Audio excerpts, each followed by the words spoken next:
dia, queridos. Graças a Deus. Mais uma vez, sempre bem-vindos. Podem sentar, muito obrigada. Em Lamentações 5:21, diz assim: Restaura-nos para ti, Senhor, para que voltemos, renova os nossos dias, como os de antigamente. Lamentações, que pede então Jeremias aqui para o Senhor restaurar, para que possam voltar, viver essa renovação como antigamente, quer dizer, já tiveram dias melhores.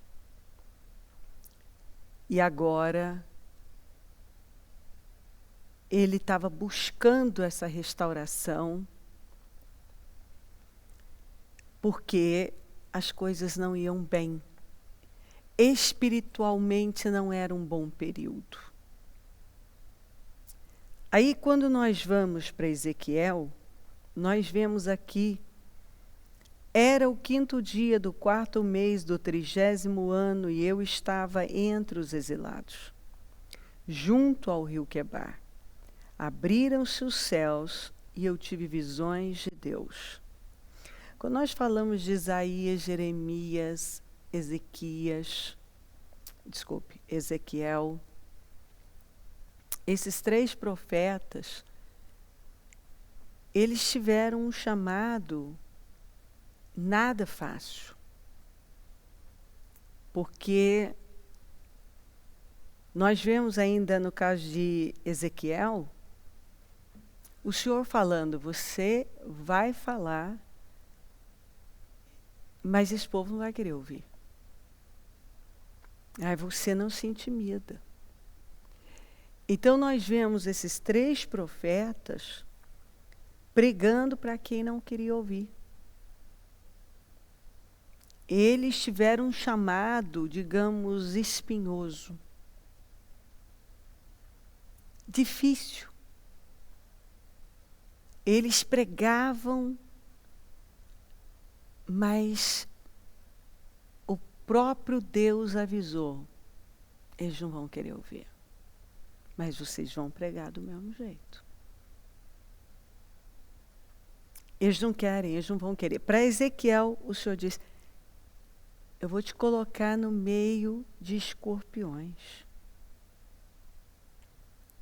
Esse povo não vai querer ouvir, não. Mas você não se intimide. A mesma coisa, o Senhor falou para Jeremias, ele fala que vai ser um ministério de destruição, mas que também ia dar o poder para a restauração. E falou a mesma coisa: não se intimide diante deles. E você vai vendo cada um, o Senhor chamando. Se você ler os seus chamados, você vai encontrar lá o Senhor falando com eles, que eles iam pregar para pessoas que não queriam ouvir, mas que eles precisavam falar. O Jeremias aqui pede ao Senhor: restaura-nos para ti.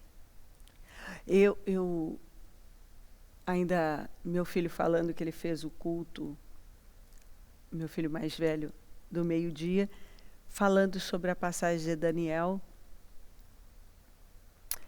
que Daniel faz a oração, e faz a oração do arrependimento, se colocando lá. E é exatamente isso. Nós encontramos Daniel, nós encontramos Neemias, né? Nós pecamos. Não foi o povo que pecou, nós pecamos. Ele se colocando. E aqui você vê a oração do profeta: restaura-nos, Senhor. para que voltemos, renova os nossos dias como os de antigamente, os nossos. Então, apesar de haver essa dureza, essa rebeldia, eles insistiram e se colocaram lá na brecha. Eles lutaram, eles pediram.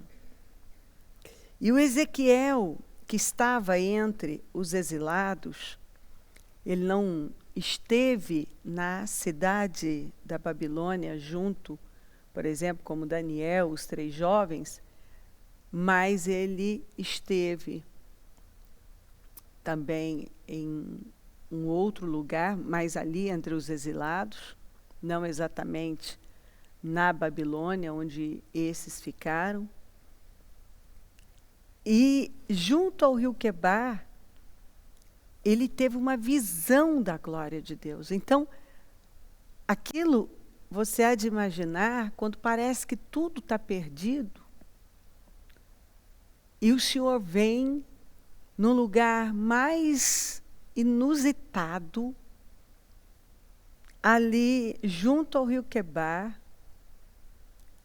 entre os exilados, e manifesta a glória dele num lugar inusitado para dar aquela esperança que aí a gente lê nos dias de hoje e a gente vê que se tiver alguém, um homem de Deus, uma mulher de Deus, que ama o Senhor e que dá lugar para a glória dele se manifestar, não importa onde, não importa as circunstâncias, o Senhor vai se manifestar. Ele vai se manifestar. Então, isso dá uma esperança imensa, porque mesmo que seja lá entre os exilados, junto ao rio Quebar, não, aqui o Senhor não vai se manifestar. Sim. Ele se manifestou. Ele viu, ele teve aquela visão. Abriram-se os céus. Eu tive visões de Deus naquele lugar totalmente fora de questão. E o que aquele povo vivia era exatamente o juízo de Deus. Mas o profeta teve aquela visão que trazia aquela esperança. Aqui no 10, ele teve uma visão da saída da glória de Deus do templo. Na verdade, isso foi uma visão, porque o templo tinha sido destruído. Mas o Senhor mostrando que a desobediência fez com que a sua glória saísse. Mas a gente percebe que não era uma coisa que o Senhor queria.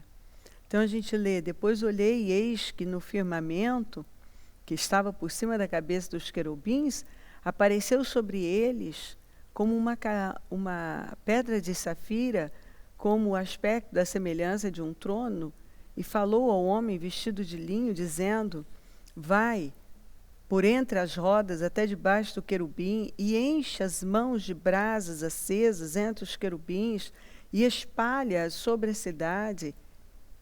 E ele entrou à minha vista. E os querubins estavam ao lado direito da casa, quando entrou aquele homem.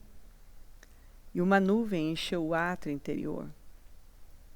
Então se levantou a glória do Senhor de sobre o querubim, para a entrada da casa.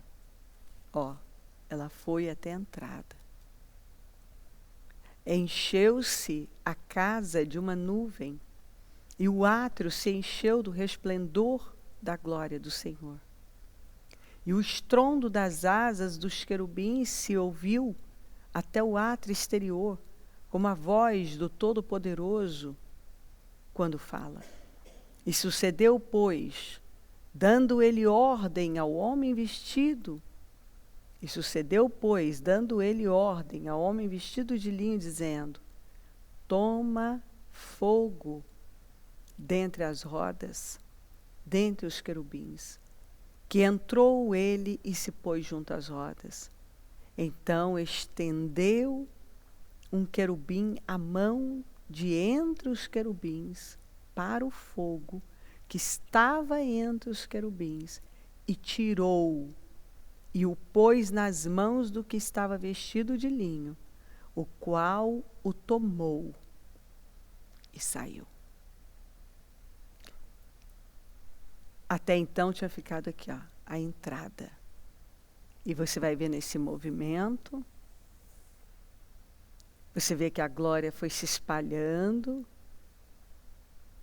e aí o Senhor pegou aquele fogo e saiu. Mas você vê ele a entrada. E o querubim e o Senhor. E então se levantou a glória do Senhor de sobre o querubim para a entrada da casa. Você percebe que o Senhor não quer sair. Ele não quer ir. Mas não havia mais nenhuma condição dele permanecer, porque a condição espiritual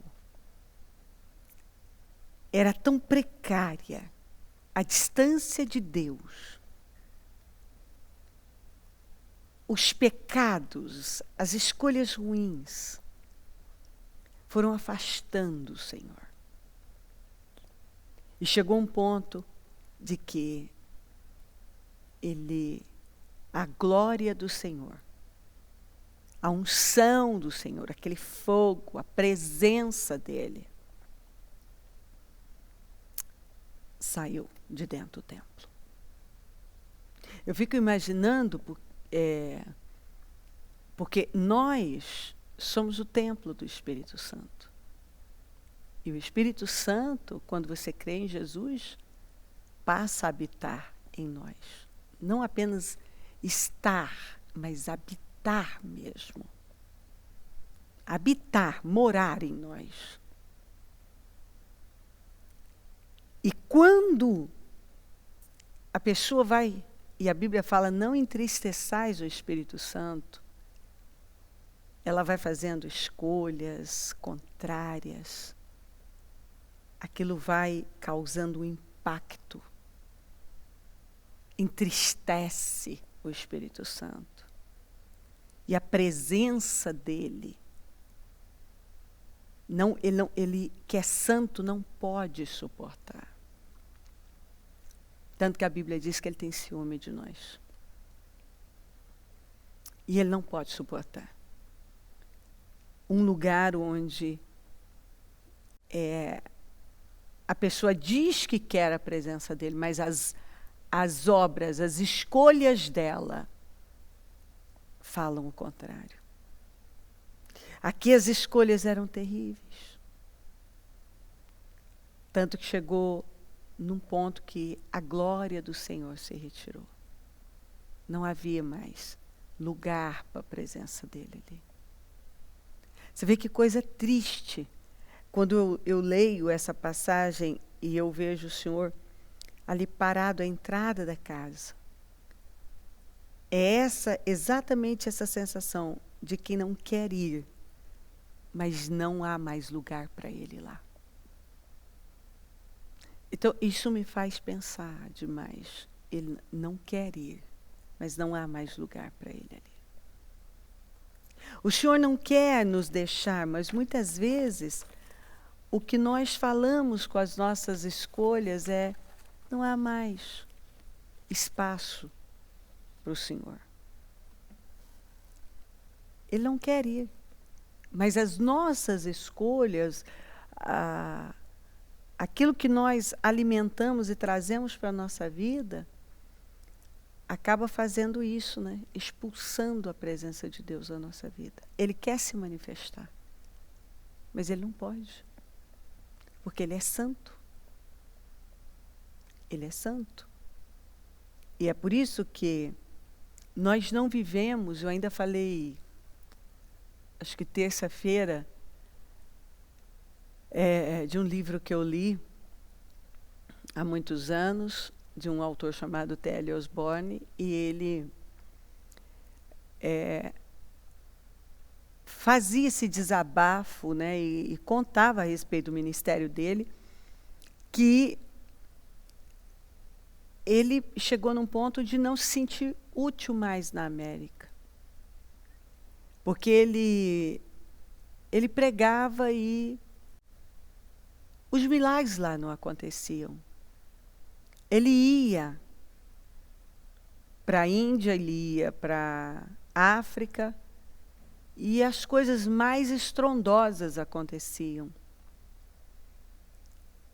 E ele disse que ali ele ficou evidente que lá na Índia, lá na África, havia uma abertura para a palavra, uma fé, uma fome, uma sede, uma busca tão grande, um desejo, porque tinha tão pouco, era tão pouco, e se agarrava com tanta força que a fé, porque seja feito conforme a sua fé, a palavra é a mesma, seja feito conforme a sua fé.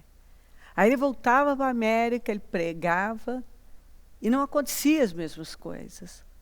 Mas por quê? Muitas igrejas, muitas oportunidades, muitos programas, muita facilidade, Bíblia com facilidade, liberdade para cultuar. E as pessoas não tinham o mesmo interesse em Deus, como as outras tinham. A palavra que ele pregava era a mesma na América que ele pregava na Índia, na África. Só que o resultado que ele via na Índia e na África era muito diferente do que ele via na América. E aquilo mexia muito com ele. Porque, claro, né, você quer resultado, você quer progresso, e aquilo mexia com ele, porque ele chegava lá e ele via aquelas pessoas sedentas, que não se moviam e queriam ouvir a palavra. E aí ele voltava para a América, as pessoas tinham tanta vontade de ir beber água, ir para o banheiro, e se mexiam, e tal. E lá ele viu o contrário. Então ele se apaixonou por fazer a obra, e aí você vê aquelas fotos lindas daqueles eventos na Índia, na África, especialmente na África, e aquela sede encantava, mexia com ele. Aquele povo sofrido, aquele povo que gemia, aquele povo que passava fome. Mas, quando ele pregava a palavra, ele orava, as curas aconteciam. E era tão interessante que, quando ele chegava numa cidade, ele se posicionava como autoridade, e ele já dizia, na entrada daquela cidade: Satanás, não há lugar para nós dois aqui. Então eu te dou uma ordem: deixa esse lugar em nome de Jesus. Ele se posicionava como autoridade, que era. E as pessoas eram receptivas à palavra, à mensagem. E então ele podia ver a glória de Deus em lugares secos, feios, com apenas uma cobertura, às vezes nem para eles não tinha, para o povo zero, e debaixo do sol, debaixo daquele calor, em condições difíceis, ele podia ver a glória de Deus. Naquele chão batido que as pessoas estavam, ele podia ver a glória de Deus. Por quê? Porque os corações estavam abertos para Deus. Você entende o que eu estou dizendo? Os corações estavam abertos. Então, a questão é totalmente, está relacionada à abertura que nós damos para Deus. A palavra é a mesma. A mensagem, ela tem poder. Mas cada um crê de uma maneira, recebe. Alguns estão tão cheios, inclusive da própria palavra, que é o que ele dizia que incomodava muito ele. Ele chegava na América, ele não via a mesma reverência, aquele calor, aquela paixão, aquela vida, aquela busca, aquele desejo, aquela fome por Deus que ele via fora. E mesmo as condições sendo muito difíceis, inclusive para ele, porque, por exemplo, eles tiveram 4 filhos, e por conta das viagens missionárias, especialmente na Índia,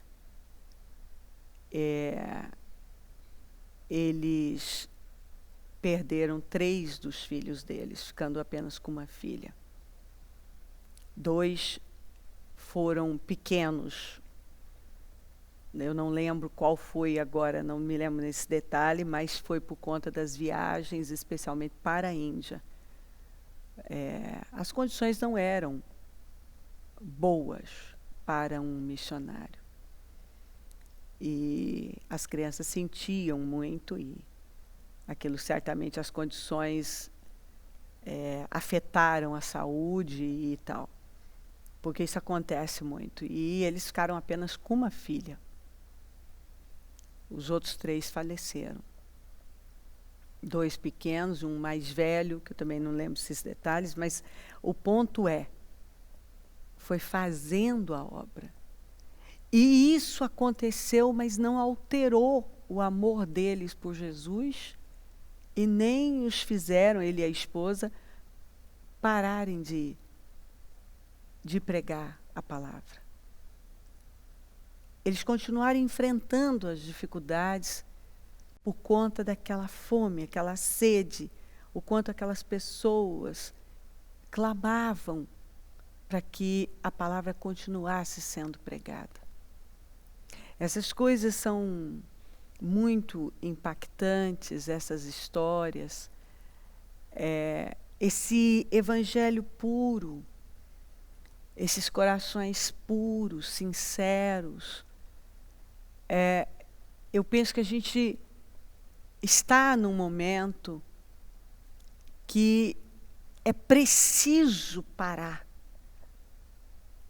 Mas não esse parar que, apesar da quarentena, eu não vejo que há esse entendimento profundo, essa clareza ainda em muitos corações em relação a esse relacionamento com Deus. Parece que muitos ainda não entenderam que esse parar peraí, que fé é essa? Que cristianismo é esse? Que comunhão é essa? Como é que eu tenho vivido com Deus? Como é que eu vejo realmente as coisas espirituais? Como eu tenho me relacionado com Deus? Eu tenho dado tudo? Eu estou disposto a tudo? Eu estou disposta a tudo? Ou,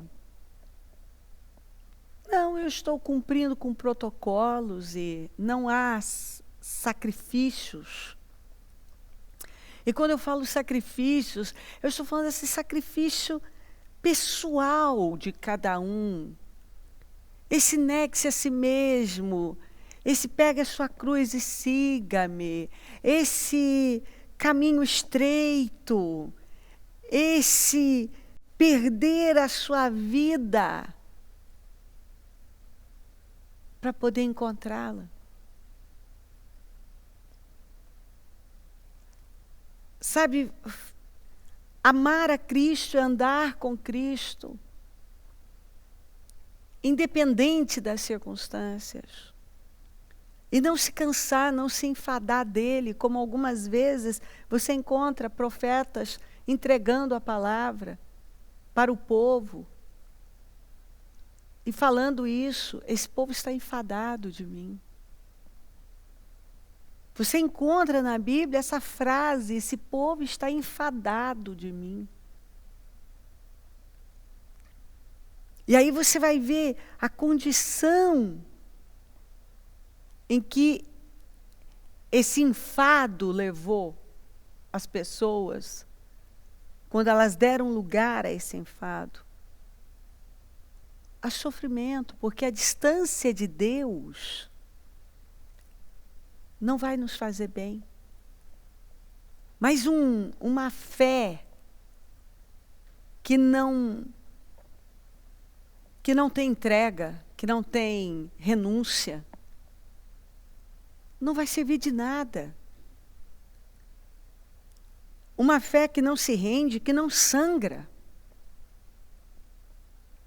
não vai servir. Nós vamos nos enganar. Porque esse povo foi para o cativeiro exatamente porque eles continuavam indo para o templo. Eles continuavam fazendo os seus rituais. Mas eu li ainda Isaías 58 no domingo, o Senhor falando, eles continuam fazendo normalmente. E muitas vezes até perguntando, por que o Senhor não está recebendo? Aí o Senhor falou, olha como está a conduta de vocês. Vocês acham que é isso mesmo que eu quero? Que vocês façam o jejum de um dia, que um dia na vida vocês se consagrem, mas na maior parte do tempo vocês estão vivendo essa vida desorganizada, bagunçada que vocês têm vivido? Aqui no 43 fala do retorno, ele teve outra visão. Então o homem levou-me até a porta que dava para o leste e vi a glória de Deus de Israel, que vinha do lado leste. Sua voz era como o rugido de águas avançando e a terra refugia com a sua glória. Resplandece com a sua glória. A visão que tive era como a que eu tivera quando ele veio destruir a cidade e como as que eu tivera junto ao rio Quebar. E me prostrei com o rosto em terra. A glória do Senhor entrou no templo pela porta que dava para o lado leste. Então o Espírito pôs-me em pé e levou-me para dentro do pátio interno, e a glória do Senhor encheu o templo. Agora ele tem uma visão da restauração. A visão era de restauração. E isso mostra que Deus queria estar no meio do seu povo. O Senhor saiu porque não havia mais lugar para ele. Mas a glória do Senhor retornou. Ele viu a glória do Senhor voltando, dando esperança.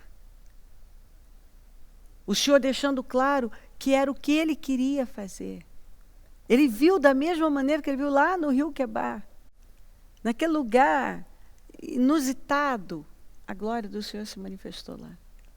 E agora ele vê, o Senhor dá a ele a visão da glória, entrou no templo. Ele tinha visto a glória sair do templo. Agora ele vê a glória entrando no templo. Porque o arrependimento, ele causa isso. Mas não é um arrependimento de boca, aquele arrependimento apenas daquele culto, que então cantamos aquela música bonita e nós choramos e tal. E na verdade não é um arrependimento. É apenas uma emoção que aflorou e naquele momento eu até me senti um miserável e tal. Mas aí quando eu saio, eu não tenho... Esse arrependimento, ele não aconteceu, porque eu não tenho a força de dizer não para a minha carne. E essa fé que nós temos, que o Senhor, nitidamente, Ele vem falando sobre essa mudança, dessa fé que nós falamos que temos, mas que não está impactando o nosso caráter. Uma fé que não está nos levando a um amadurecimento. Uma fé que não tem mudado o nosso homem interior. Que não tem afetado o nosso dia a dia, os nossos hábitos, os nossos rituais. Não tem afetado. É uma fé que me faz buscá-lo porque eu estou com uma dor, eu preciso ser curada, eu preciso receber uma solução de uma coisa. Bom, mas isso ele tem. E ele faz, na verdade ele faz, você vê o tempo todo ele fazendo. Vamos lembrar que quando Jesus curou aqueles 10 leprosos, ele curou os 10, só um voltou para agradecer, mas os 10 viveram o milagre. Nós vamos ver muitas pessoas, algumas vezes o Senhor teve que dizer, vocês estão aqui por causa da comida que eu dei para vocês. Vocês estão aqui só por causa daquele pão que eu dei para vocês. Você vê Jesus falando. Então, ele não diz, vocês estão aqui porque realmente vocês querem um relacionamento comigo. Jesus está voltando, queridos. Jesus está voltando. E tem muita gente que só está buscando o Senhor por comida e bebida. Só pelo que Ele pode fazer. E Ele pode fazer tudo. E Ele tem prazer numa vida abundante.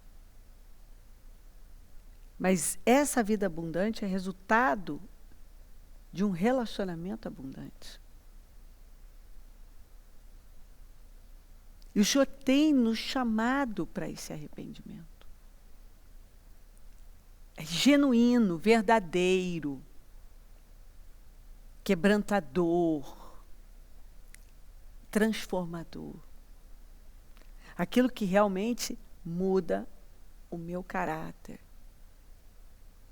Eu não posso estar aqui, eu cultuei, eu cantei, mas a minha mente não foi renovada.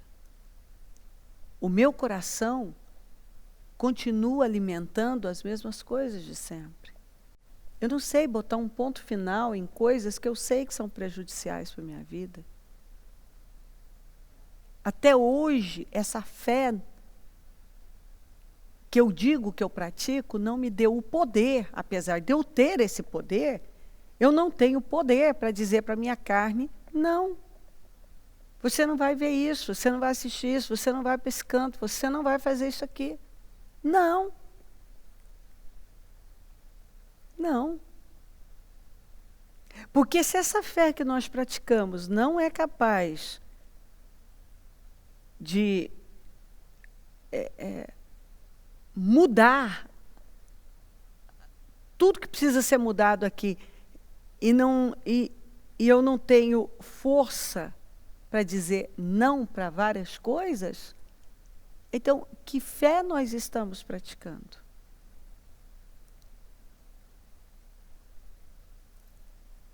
Nós não podemos fazer dos nossos cultos um evento. Nós não podemos. E vamos criando eventos, e mais eventos, e vamos vivendo de eventos. E estamos ficando modernos.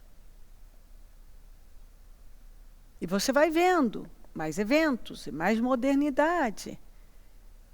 E coisas estrondosas.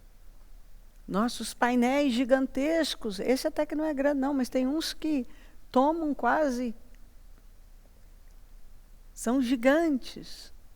E eu não estou criticando. A gente, é gostoso você fazer, você ter as luzes, nós temos luzes também.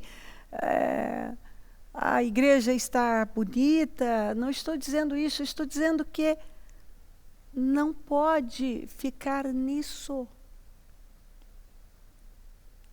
E nós vivemos os nossos eventos agradáveis, mas o nosso caráter não está sendo mudado. Nós não temos força para dizer não para essa carne. Você não vai mais viver assim. Você não vai mais cair nisso. Você não vai mais fazer isso. Não. Nós não podemos viver como todos vivem, como o mundo vive. A porta está tão escancarada que você não consegue mais diferenciar um ímpio de um suposto justo.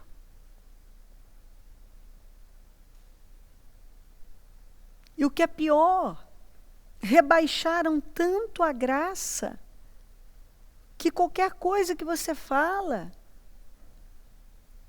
você não está pregando a graça. Mas que graça é essa? Que graça é essa? Se a graça, essa dispensação que trouxe essa unção,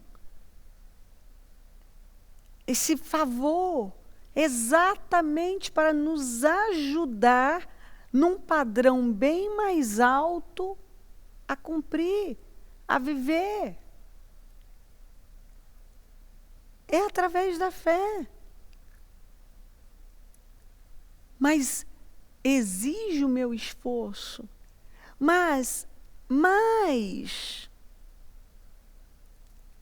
se eu creio realmente no que eu estou lendo, eu não vou querer outra coisa.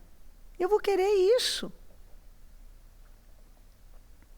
Se eu quero tanto outra coisa e eu fico fazendo os meus testes para ver até onde eu posso ir, não, quando eu estou com Jesus, quando eu sou regenerada, de verdade, eu vivo o novo nascimento. Eu encontro prazer em Deus. Eu encontro prazer nele. A gente sabe que o pecado, ele não morre, mas a gente morre por pecado. Nós morremos por pecado. A redenção faz isso. E a graça, esse favor, esse poder que está sobre nós através da fé em Jesus Cristo, nos dá exatamente essa capacidade de dizer não. Não é o contrário. Ela não nos dá a abertura, a facilidade, mas a graça, o favor, o poder para dizer não. É o contrário. Sabe, quando eu ouço alguém dizendo assim, não, falei, mas eu estou na graça. Jesus, eu penso, essa pessoa não entendeu. Vai ver, leia os ensinos de Jesus e você vai ver que ele elevou o padrão. E ele nos dá graça para viver nesse padrão tão alto, onde se eu odiar, eu já sou assassina. Onde eu sou cobrada, agora julgada pelas minhas intenções. Intenções e motivações. Então o padrão foi elevado. É uma aliança superior. Mas eu tenho essa graça, esse favor, esse poder que me capacita a viver nesse padrão. Nós não podemos ir vivendo como Sansão. Sansão foi quebrando princípios, foi quebrando princípios, foi quebrando princípios, foi quebrando princípios. Onde é que ele foi parar? Num moinho, rodando um moinho, sem os dois olhos. Um homem que foi gerado com um propósito incrível. Mas tudo que foi determinado para a vida dele, ele foi quebrando, ele foi quebrando, ele foi quebrando.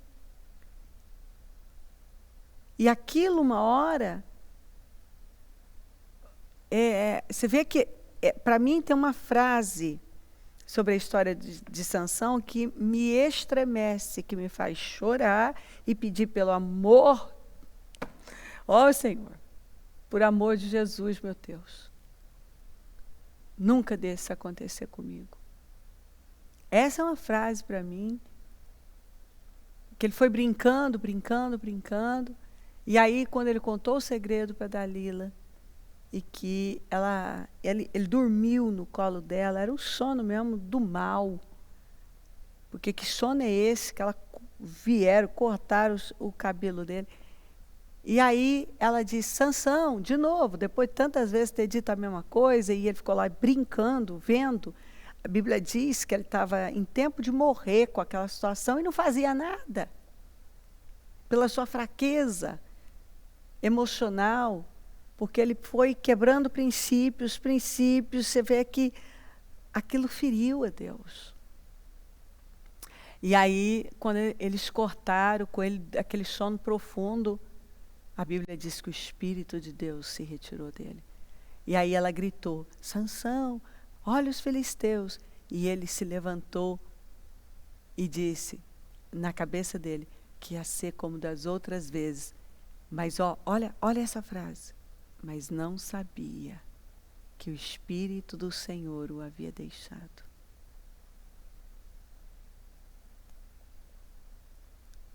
Quando eu leio isso, olha, eu falo assim, eu sinto a sensação, me dá eu chego a arrepiar.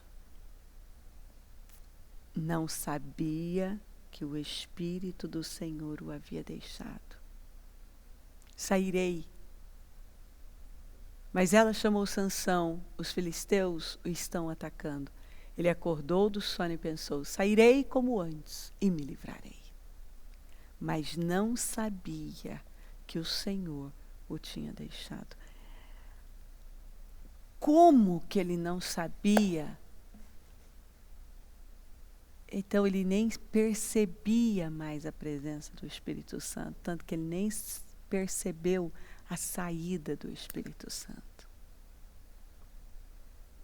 Ele estava tão caído que ele já não percebia mais a presença do Espírito Santo. E quando ele saiu, ele achou que ia ser como das outras vezes, mas ele não sabia que o Senhor o tinha deixado. Imagina como ele vinha vivendo um estado de dormência, de cegueira. Que estado! E aquilo ocasionou, assim, que derrota. Era para ter sido desse jeito? Não. Não. Não. O Senhor está nos chamando. Isso é uma coisa que tem que impactar eu e você. Nós temos que ir lá para Ezequiel 47 e ver aquele rio que saía do templo. E que, à medida que ele começou a correr, o profeta a água estava no seu tornozelo, mas à medida que ele foi fluindo, ele foi subindo. Logo, só podia passar, ele já estava nadando. E lá você encontra que onde o rio fluía, ele ia saneando tudo. E tudo ia frutificando. Leia depois Ezequiel, 47. E tudo ia frutificando. Aquele rio. Que representa o Espírito de Deus. Você precisa nadar nele. Ele precisa subir. Eu não posso aceitar, porque, presta atenção. No tornozelo, a representação no tornozelo é do escravo. Enquanto está só no tornozelo, isso aqui é vida de escravo. Porque os escravos eram presos pelos tornozelos. Um crente que a água vai só até o tornozelo, você pode ter certeza que ele não tem uma vida livre. Ele não é livre. Ele não é livre. Não é. E aí, à medida que vai subindo, tem uma simbologia. Mas eu nunca vou me esquecer que do tornozelo é vida de escravo. Aí você vê muita gente que se diz cristão, mas tem uma vida escrava. Ele é depressivo, ele é infeliz, ele é cristão, ele diz que ele crê em Jesus, ele até vai ir na igreja, mas ele é depressivo, ele é infeliz, ele não tem alegria. Ele não tem vida. Ele não tem um resultado dessa fé. Mas vai ver onde é que a água que sai do altar está. Onde está na vida dele? No tornozelo. É onde está. É lá no tornozelo. Mas esse fluir tem que acontecer. Eu tenho que dar condições para que, chegou o momento que estava lá nadando. E aquele rio ia fluindo, e onde ele fluía, ia saneando tudo, ia mudando tudo, ia frutificando as árvores que estavam ao redor, as margens. E ainda fala do fruto que servia de remédio. Você sabe que a gente precisa sempre lembrar lá do Éden, da árvore da vida que estava lá à disposição. A única que não estava era do bem e do mal. Pois o homem, ao invés de ir para a árvore da vida, dentre tantas árvores da vida, não era proibida. E o homem não valorizou a da vida, mas foi naquela que ele queria saber o bem e o mal. Agora você imagina, quem é que quer saber o mal? Ele queria saber o mal também.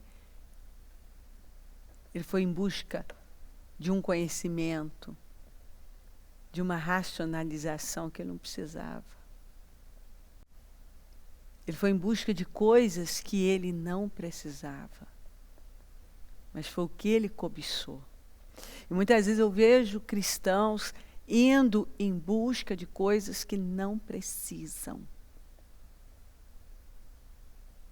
E já não andam mais por uma fé viva, mas vivem para racionalizar.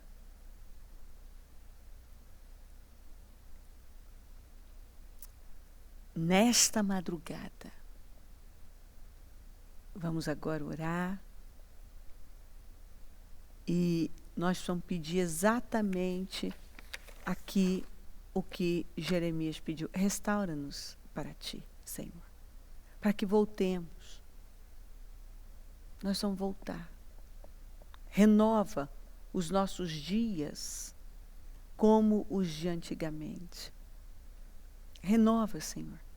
Restaura-nos para Ti, para que voltemos. Restaura-nos, Senhor, para que a gente possa voltar. Para que a gente possa viver para o Senhor. Nós queremos viver a Sua glória. Porque está aqui, ó, não importa o lugar. Importa o coração que está ali. Porque lá entre os exilados, junto ao rio Quebar, ó a unção do Senhor lá. Ó o poder do Senhor lá. Ó a glória do Senhor lá. Ó a manifestação do Senhor lá. O Senhor quer se manifestar na nossa vida. E Ele tem nos chamado para isso. Para uma volta. Para o arrependimento de verdade. Para uma mudança. Para uma separação. Para uma visão moral correta. Nós precisamos andar por aí como símbolos de moralidade, de temor a Deus. As tentações estão em toda parte e nós temos que ter essa capacidade de dizer não para isso, não para aquilo, não, não, não. Ainda que muitas vezes pareça que nós vamos ser prejudicados, mas nós precisamos pagar o preço que a gente tiver que pagar. Não. Não para isso aqui, não para isso aqui. E não entristecer o Espírito Santo e nos relacionarmos com Ele, para não chegarmos num ponto desse como Sansão, que estava tão longe de Deus que nem percebeu quando o Senhor o tinha deixado. Nem sabia mais. Porque não tinha comunhão, não tinha relacionamento. E o Senhor tem falado sobre isso, Ele quer relacionamento, não é religião. Não é um evento religioso.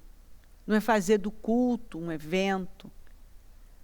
Mas é essa fome, é despertar uma fome, uma sede. E se encher dele, deixar ele fluir, transbordar. Não deixar mais que a água fique lá no tornozelo, porque isso é vida de escravo. Isso é vida de escravo. Uma pessoa que diz que creu no Senhor, mas vive uma vida sem os resultados. Ele não tem paz, ele não tem alegria. Ele não consegue dormir uma boa noite. Ele não tem comunhão com o Senhor. E, consequentemente, nada vai caminhar como poderia caminhar. Porque a presença do Espírito traz paz, traz alegria, um domínio. Às vezes você está com 1000 coisas, mas você consegue detectar, não. Não é isso que o Senhor quer de mim. E por amor a Ele, você cala, você aquieta, você se submete, você perdoa, você deixa ir por amor a Ele. É isso que Ele quer, essa sensibilidade. A presença dEle, que nós sejamos capazes de, por amor a Ele, dizer, não, deixa isso aqui, por amor a Ele. Renunciar por amor a Ele, sacrificar por amor a Ele. Passar por cima de nós mesmos, por respeito, por temor reverencial, por amor a Ele. Vamos nos colocar de pé, ou se você quiser dobrar os joelhos, ou sentado, eu não sei como você quer falar com Deus, mas vamos falar com Ele agora, como você se sentir melhor. E nós temos jejuado e orado na madrugada para que o Senhor expulse, para que essa praga saia dessa nação, para que as previsões caiam por terra e todas as palavras contrárias, a escassez, Mas esse é o propósito. Mas você está aqui nessa madrugada, sabe? Eu penso que nós precisamos pedir a Deus, Senhor, eu não quero chegar no ponto do Sansão, de nem perceber quando o Senhor saiu. Senhor, eu não quero esse tipo de vida, de fé. Eu não quero isso mais. Sabe, a gente precisa rever a nossa vida. E ir a Deus e dizer, Senhor, não está bom assim. Eu não quero ser um religioso. Eu não quero viver essa fé apática, vazia, sem frutos. Eu não quero. Sabe, a gente precisa da bênção de Deus. É a bênção de Deus que faz a diferença. Às vezes se faz tanta coisa. Eu estava vendo lá, que o estado de São Paulo é onde há o maior índice de casos de coronavírus, está no estado de São Paulo. E o questionamento que se tem feito foi esse. O lugar onde se foi tão rigoroso, medidas tão rigorosas. Quebrou o meio mundo por conta disso. Mas o que estava por trás dessas medidas? Era o interesse pelo povo? Não. Eram outros interesses. Então não havia justiça. Porque se houvesse justiça, o próprio Deus apoiaria. Mas onde não há justiça, Ele não pode estar. E aí fica evidente que tudo é Deus. Porque se fosse isso o problema, não estaria como está. E eu fiquei parada e pensando, que coisa, né? Que adianta tanta coisa? Não adianta nada. Porque se Deus não estiver lá, se a bênção do Senhor não estiver lá, se as suas intenções não forem justas, Deus não pode, Ele não vai compactuar com aquilo. Se as intenções da autoridade, do governador fossem justas, Deus abençoaria. Porque nós vemos isso na Bíblia.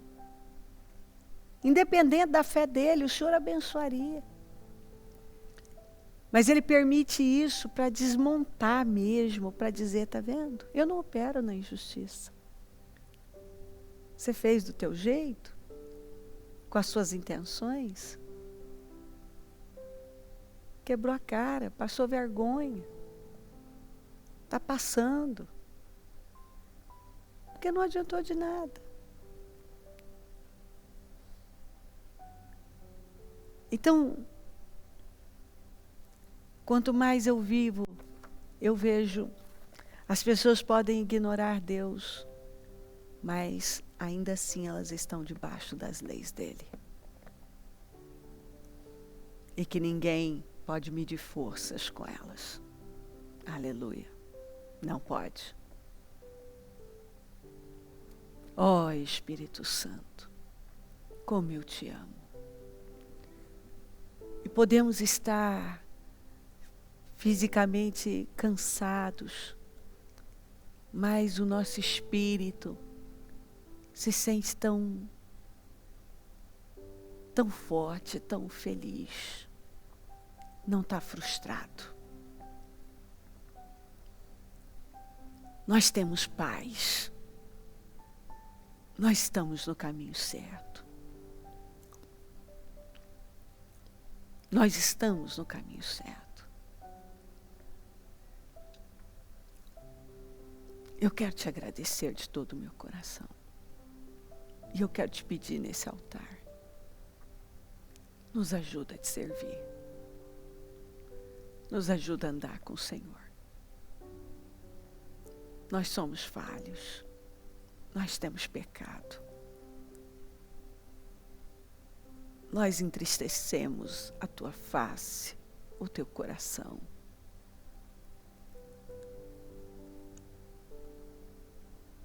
Nós não temos vivido como o Senhor deseja. Mas nos perdoa, Senhor. Passa do teu sangue sobre nós. Vem ao nosso encontro.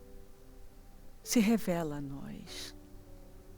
Não nos deixe.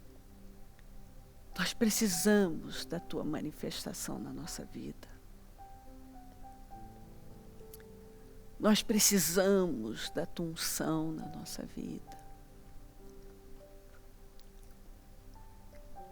Nós precisamos ouvir a sua voz. Nós queremos as suas direções, nós queremos saber o que o Senhor pensa, o que quer de nós. Nós queremos ser dirigidos pelo Senhor.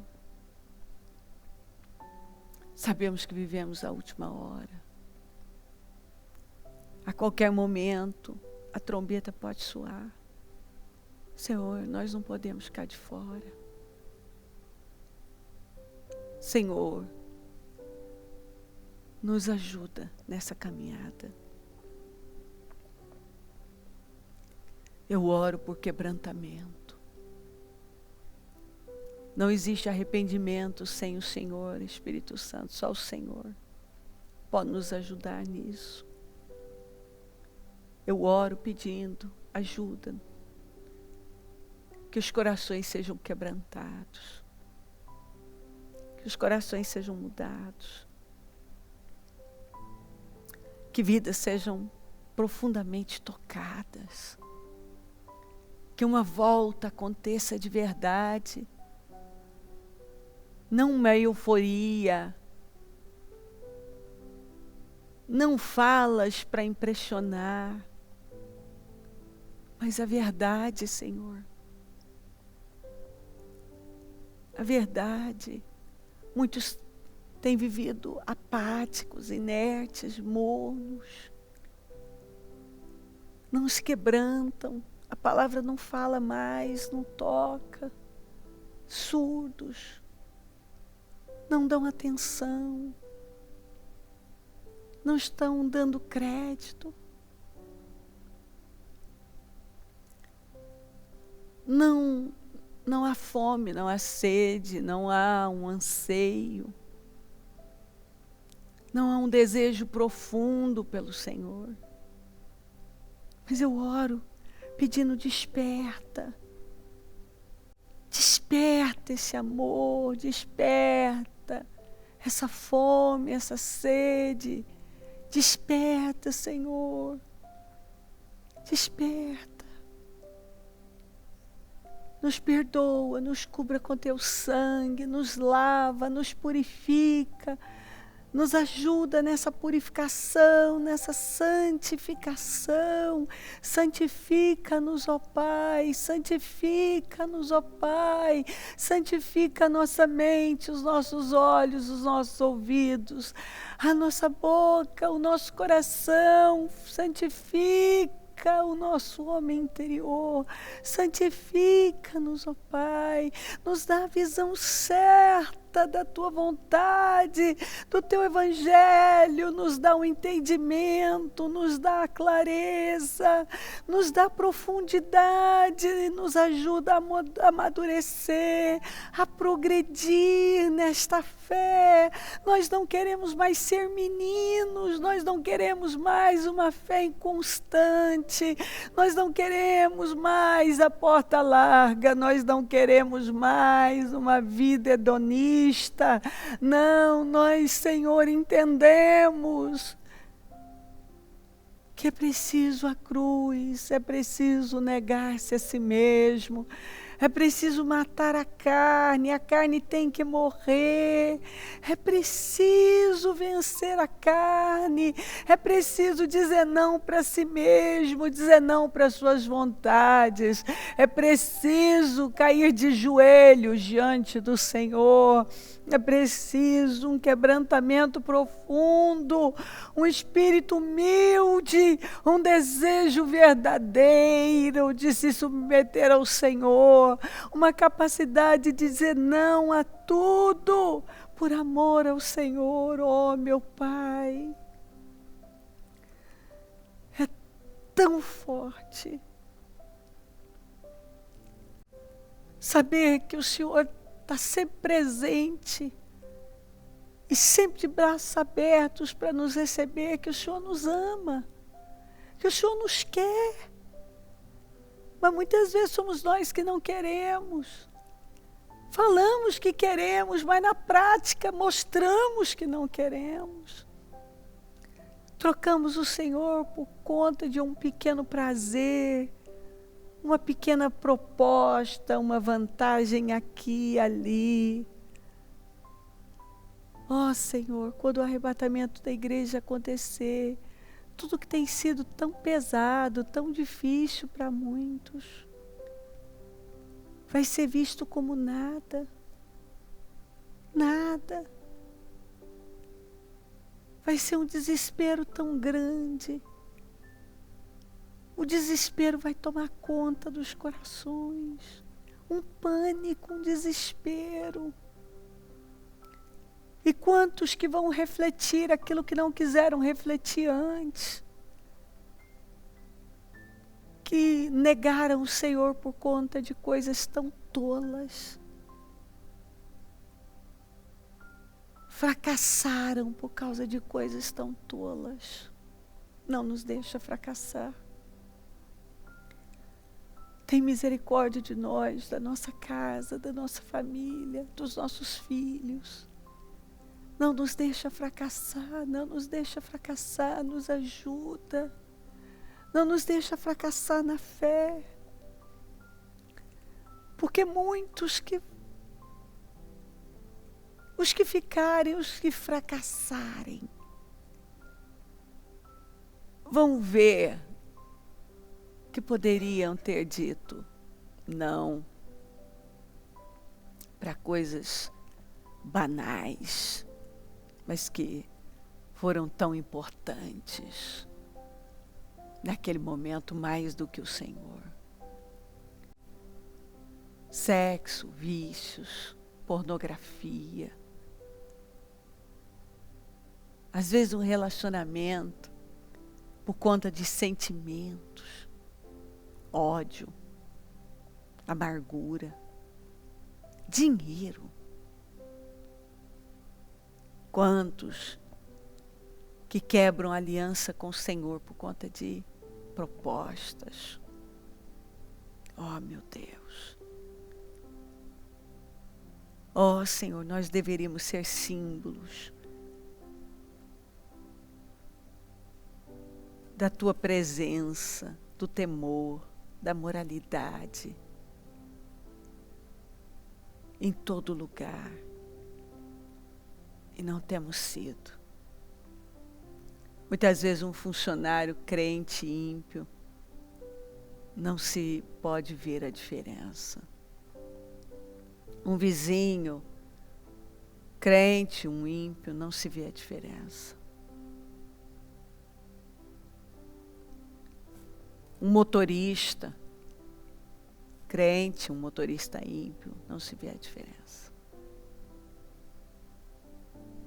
Um vendedor ímpio, um vendedor crente, não se vê a diferença. Um empresário crente, um ímpio, não se vê a diferença. Um pai ímpio, um pai crente, não se vê a diferença. Fala que é crente, mas é péssimo pai. Fala que é crente, mas é péssima mãe. Fala que é crente, mas é péssimo marido, péssima esposa. Fala que é crente, mas não é um símbolo moral, ético e íntegro. O nome de cada cristão é integridade, porque precisa estar inteiro na Tua presença. Mas não é isso que nós temos visto muitas vezes. Mas, Senhor, eu me coloco neste lugar pedindo, a começar por mim, porque quem julga está em pé, cuide para que não caia. Que a Tua misericórdia esteja sobre mim, sobre minha família, sobre meu ministério. sobre cada um, sobre o povo que o Senhor me deu para cuidar.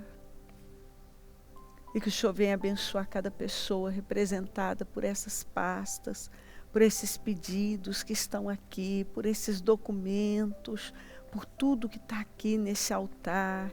Que a tua graça, o teu poder venha e se manifeste e atinja cada pessoa representada aqui, cada pessoa representada por essas fotos, por esses pedidos. Senhor, visita lares e famílias, visita cada pessoa representada por essas fotos, por esses pedidos, por esses documentos, visita. Visita, Senhor, impacta com salvação, com temor.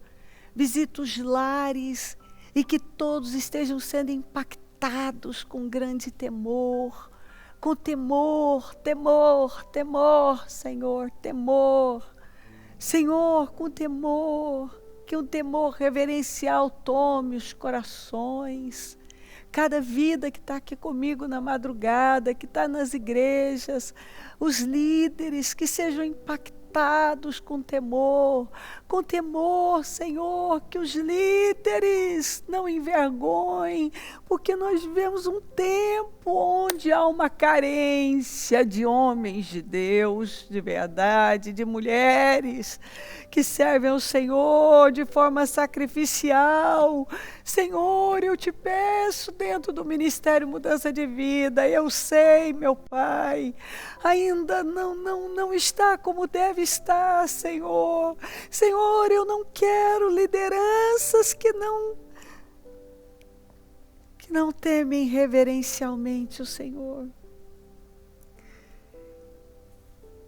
Nós precisamos temê-lo reverencialmente, sacrificialmente, servi-lo. Tem misericórdia de nós, Senhor. Senhor, tem misericórdia de nós. Eu te peço nessa madrugada, salva, liberta, toca profundamente, que aconteça uma volta. Senhor, restaura, como nós encontramos em Lamentações. Restaura, Senhor, para que voltemos. Restaura, Senhor. Restaura, Senhor. Mostra-nos o que o Senhor quer de nós, Senhor, para que possamos romper e que possamos viver um verdadeiro avivamento de vidas salvas, transformadas, quebrantadas, completamente mudadas, convertidas, arrependidas, Senhor, com caráter mudado, realmente tementes ao Senhor. Que nós possamos temê-lo como a tua palavra nos ensina. Senhor, guarda a igreja, guarda o teu povo, desperta nessa última hora, salva, liberta e transforma, restaura para que possamos voltar. Restaura a fé, a comunhão, restaura. Senhor, livra a nação desse vírus. Livra o teu povo dessa praga, livra da escassez, livra das previsões negativas. Nós repreendemos esse espírito de morte dessa nação em nome de Jesus. Que essa praga deixe essa nação em nome de Jesus. Que essas previsões caiam por terra em nome de Jesus. Que esse espírito da escassez saia em nome de Jesus e não tenha poder nem esse vírus, nem escassez, nem previsão sobre a vida do teu povo. E que o teu povo, Senhor, possa nesse momento, como autoridade, cada um se levantar como autoridades, meu Pai. Que a tua igreja se levante como autoridade e dê ao Senhor o que o Senhor está pedindo. Para que nós possamos viver a sua glória, porque promessas nós temos, não é falta de promessas, e a promessa não falha. Quantas promessas o Senhor tem nos entregado e ela não falha. Somos nós que falhamos. Nós que não nos colocamos na brecha, na posição de vivermos, porque o erro nunca está no Senhor. O erro está em nós somos falhos, nós erramos, nós falhamos, nós não nos posicionamos, nós não temos um posicionamento de fé que te agrada. Somos nós o problema de nós mesmos, da nossa vida, deste mundo. E eu quero pedir que o Senhor nos ajude, porque uma igreja forte é um mundo forte, uma nação forte. O teu povo que vai fazer a diferença. É o teu povo, mas nós precisamos fazer a diferença. Mas como que nós vamos fazer a diferença se não há diferença nenhuma? Ah, Deus, Deus. Eu poderia ficar aqui tanto tempo pedindo, tem misericórdia de nós, tem misericórdia de nós. Tem misericórdia de nós, tem misericórdia de nós. E nos ajuda a te servir como é devido. Nos ajuda, Senhor. Nos ajuda a te servir. Que nenhuma pessoa saia dessa madrugada, dessa oração, a mesma pessoa.